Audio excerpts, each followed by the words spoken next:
It's purely politikahan, sabi mo nga, 'di ba?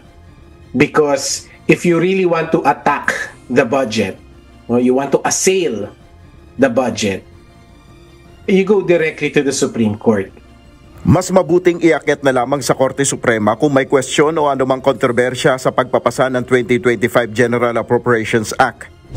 Ayon sa political analyst na si Attorney Michael Henry Yusinko, mapapansin na politika ang pangunahing motibo kaya binabatikos ang 2025 GAA dahil na rin ito sa nalalapit na 2025 midterm elections. Ayon kay Yusinko, kung nais na questionin ang constitutionality ng budget, dapat silipin na rin ang ibang provision nito. Hindi lamang ang umano'y blankong items o halaga na natuklasan sa Bicameral Conference Committee report.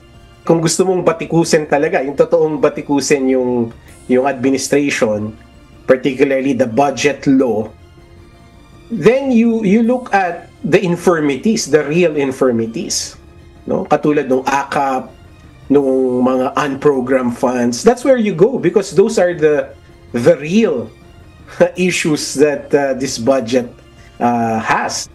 Malaking question rin anya kung totoong may mga blankong items o halaga na nakita sa BICAM report. Kaya ridiculous yung blanks, Nel, kasi pagkagaling dun sa mga chambers, sa Senado, House and Senate, dapat buo na yung budget eh. Kasi dumaan na sa proseso eh. So dapat pagpasok sa BICAM, wala na dapat blanks. Ang meron lang siguro highlights. Ano yung mga conflicts para yun yung re-resolbahan.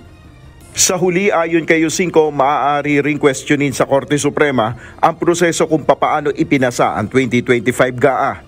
Ang tawag dito sa technical terms yung cause of action.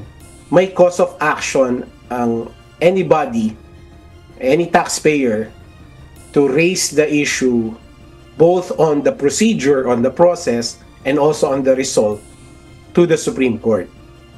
Certiorari, no? Grave abuse of discretion.